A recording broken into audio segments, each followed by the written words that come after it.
Praise the lord. ఈరోజు దేవుని వాక్యము, నిబ్బరమైన బుద్ధి గల వారి మెలకువగా ఉండుడి. మీ విరోధి అయిన అపవాది గర్జించు సింహము వలె ఎవరిని మృంగుదునా అని వెతుకుచూ తిరుగుచున్నాడు.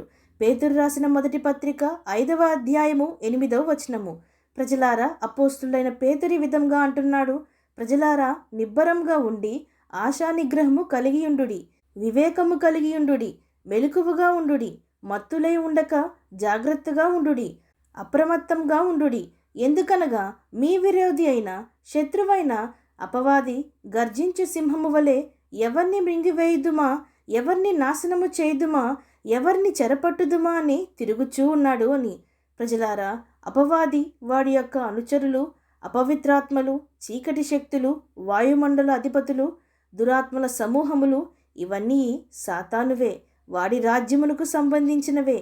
వాడి యొక్క ముఖ్య ఉద్దేశము ఏమిటి అనగా, ఈ లోకంలో వారు ఏ ఒక్కరూ రక్షింపబడి ప్రభువు రాజ్యమునకు చేరకూడదు, ఏ ఒక్కరూ ప్రభువు బిడ్డలుగా ఉండకూడదు.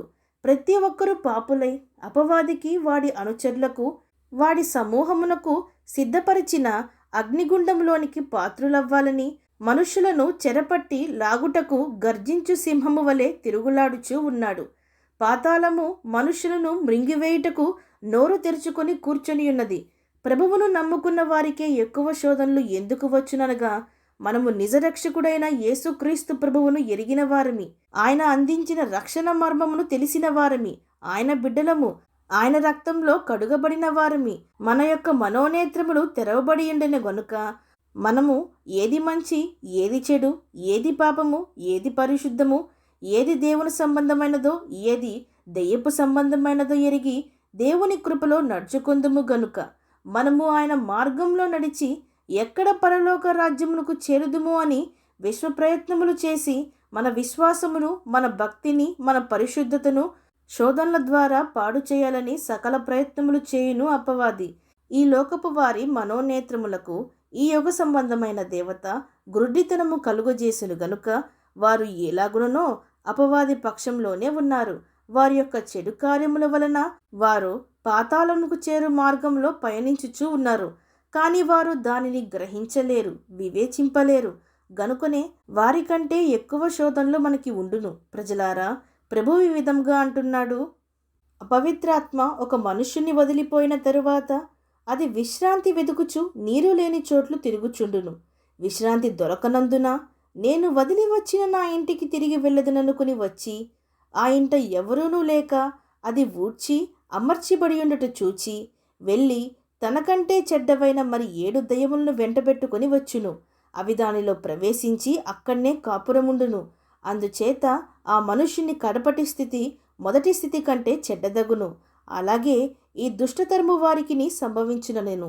అనగా, ప్రజలారా, మనము మొదట రక్షింపబడిన తరువాత మనము మన హృదయాన్ని చక్కపెట్టుకొని ఉంటాము. కానీ అందులో దేవుడు లేకపోతే, దేవుని వాక్యము లేకపోతే, ఎలాగునైతే ఇంట ఎవరూ లేక ఉండుట చూచి మరి 7 అపవిత్రాత్మలను వెంట పెట్టుకుని అపవాది వచ్చెనో, అలాగుననే మన హృదయము అట్టి దురాత్మలకు చోటయ్యి మరింతగా మనల్ని పాడు చేయును.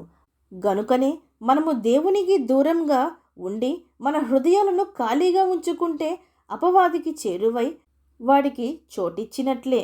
గనుకనే మనము మెలకువగా ఉండి వివేచన కలిగి ఏది దైవ సంబంధమైనవి, ఏవి అపవాది సంబంధమైనవి గుర్తించి జాగ్రత్తగా మన అడుగులు వేద్దాం. దేవుని మందలో నుండి దాటి వెళ్ళక ఆయన కంచెలో జీవిద్దాం. అపవాదిని చితక్కొట్టిన మన ప్రభువును మనము ఆశ్రయించి మనము కూడా వాడిని ఓడించి శోధనలకు లొంగిపోక జయించే వారంగా ఉందాం. విశ్వసించిన వారు నాతో పాటు ప్రార్థనలో ఏకీభవించండి. ప్రార్థన. పరిశుద్ధుడా, ప్రేమగల తండ్రి, ఈరోజు మీరిచ్చిన ఈ వాక్యమును బట్టి మీకు స్తోత్రములు దేవా. ఆత్మీయ పోరాటములు, అంతరంగ పోరాటములు ఎన్నెన్నో ఉన్నవి. దురాత్మలను, అపవిత్రాత్మలు మమ్మను పట్టి పీడించుచున్నవి. మాలో అనేకులను నరకమునకు ఈడ్చుకొని పోవచ్చున్నవి. కుక్క కక్కిన దానికి మరలా తినుటకు తిరిగినట్లుగా రక్షింపబడిన మేము మరలా పాపమునకు చోటిచ్చి మా జీవితాలను పాడు చేసుకొనక, దేవా, సర్వశక్తిమంతుడైన మా ప్రభువు ద్వారా మేము శోధనలు జయించి మెలకువగా ఉండి ప్రార్థించి అపవాదిని యేసునామంలో తరిమి కొట్టుటకు, వాడిని ఓడించుటకు మాకు సహాయము దయచేయమని ప్రార్థిస్తూ సమస్త మహిమాగణతలు మీకే చెల్లిస్తూ ప్రభువైన యేసుక్రీస్తు నామం పేరట అడిగి వేడుకొంచున్నాం పరమ తండ్రి. ఆమేన్.